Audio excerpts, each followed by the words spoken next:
사랑하는 수정동교회 성도 여러분, 안녕하십니까? 김병철 목사입니다. 요즘 신영복 선생님의 처음처럼이라는 책을 다시 읽고 있습니다. 책에 이런 내용이 있어 소개해 드립니다. 생각은 가슴이 합니다. 가슴에 두 손을 얹고 조용히 생각합니다. 누구도 머리에 손을 얹고 생각하지 않습니다. 생각이란 잊지 못하는 마음입니다. 가슴에 담는 것입니다. 생각은 애정이며 책임이며 포옹입니다. 그래서 생각은 가슴 두근거리게 합니다. 우리는 가슴에 손을 얹고 생각해야 합니다. 얼마나 많은 사람을 바깥에 세워두고 있는지, 얼마나 많은 사람을 가슴 아파하고 있는지. 오늘은 머리가 아닌 가슴에 손을 얹고 생각하는 따뜻함으로 하루를 시작했으면 좋겠습니다. 이제 사순절 6째 날 묵상을 시작하겠습니다. 경건한 마음으로 묵상에 참여해 주시기 바랍니다. 다 함께 찬송가 365장 마음속에 근심 있는 사람 찬송하겠습니다.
하나님의 말씀은 느헤미야 1장 4절에서 11절까지 말씀입니다. 구약성경 726쪽에 있습니다. 이제 제가 하나님의 말씀을 강독하도록 하겠습니다.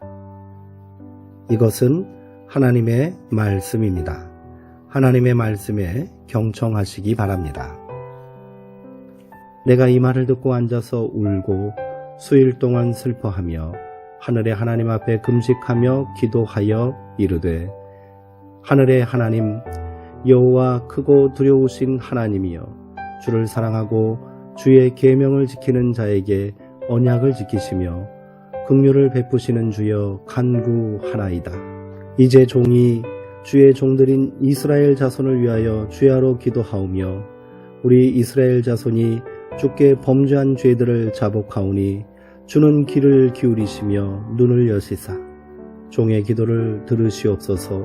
나와 내 아버지의 집이 범죄하여 주를 향하여 크게 악을 행하여 주께서 주의 종 모세에게 명령하신 계명과 율례와 규례를 지키지 아니하였나이다. 옛적에 주께서 주의 종 모세에게 명령하여 이르시되 만일 너희가 범죄하면 내가 너희를 여러 나라 가운데에 흩을 것이요 만일 내게로 돌아와 내 계명을 지켜 행하면 너희 쫓긴 자가 하늘 끝에 있을지라도 내가 거기로부터 그들을 모아 내 이름을 두려고 택한 곳에 돌아오게 하리라 하신 말씀을 이제 청하건대 기억하옵소서.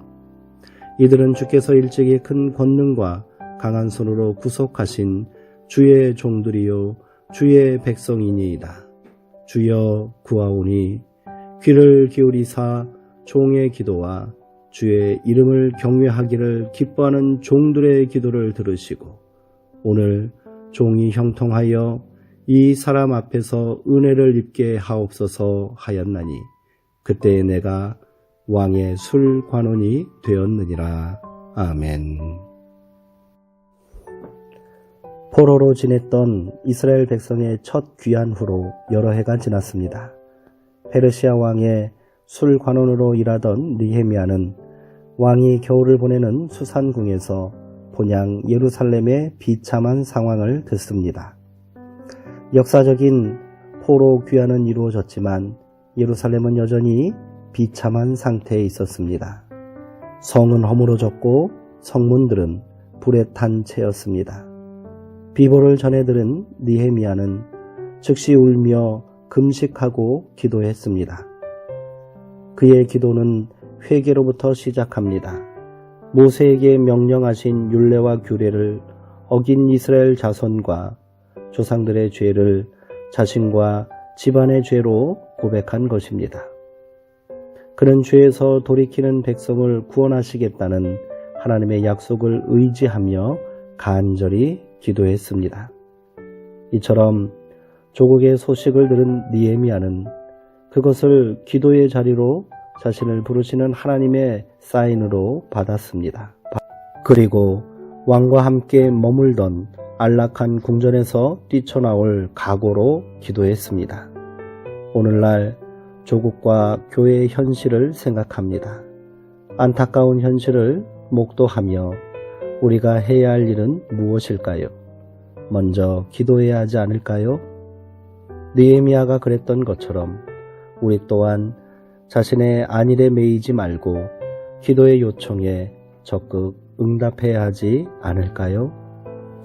바벨론에 끌려온 이스라엘 포로 중 하나였던 느헤미야는 페르시아가 바벨론을 무너뜨리고 난 이후 인생의 전환점을 맞이했습니다.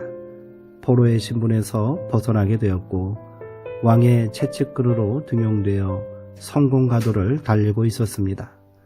그러나 느헤미야의 마음은 고국 땅 예루살렘을 향하여 있었고 그 땅으로 귀환한 동족을 향하고 있었습니다.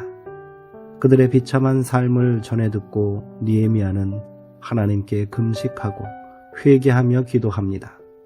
이 모든 것이 그 누구의 죄악도 아닌 자신의 죄악의 결과임을 인정합니다.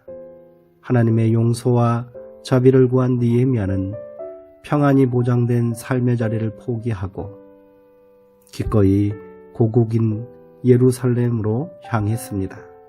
그리고 동족의 아픔과 고난을 가슴으로 끌어안으며 그들과 함께 새로운 시대와 희망찬 삶의 자리를 재건했습니다. 오늘 우리가 저마다 이 땅의 느헤미야가 되어 고통과 절망 가운데 있는 형제를 가슴으로 끌어안고 이 모든 위기 앞에 내가 먼저 회개함으로 이 땅에 소망이 되었으면 좋겠습니다. 기도하시겠습니다.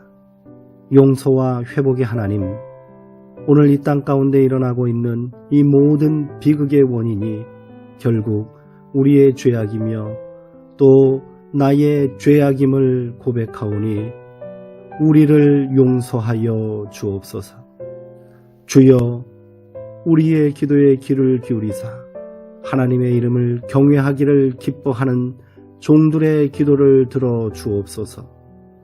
사랑하는 가족과 형제와 민족을 위해 회개하오니 우리에게 긍휼을 베푸시사 이 땅을 고쳐 주옵소서. 오늘도 우리의 삶의 자리가 소망의 자리가 되게 하시고 나로부터 시작되는 회개의 역사가 새 시대를 여는 소망의 시작이 되게 하옵소서. 우리의 소망이 되시며 우리의 구원자 되시는 예수님의 이름으로 기도합니다. 아멘. 이것으로 사순절 여섯째 날 묵상을 마치도록 하겠습니다. 오늘 함께 나눈 느헤미야 1장 4절에서 11절까지의 말씀을 3번 이상 다시 한번 깊이 묵상하시고 더 깊은 묵상의 자리로 나아가시기 바랍니다. 오늘도 하나님께서 우리에게 허락하시는 소망과 또 평안으로 말미암아 이 땅에 기쁨되는 삶을 사시기를 주님의 이름으로 축원드립니다.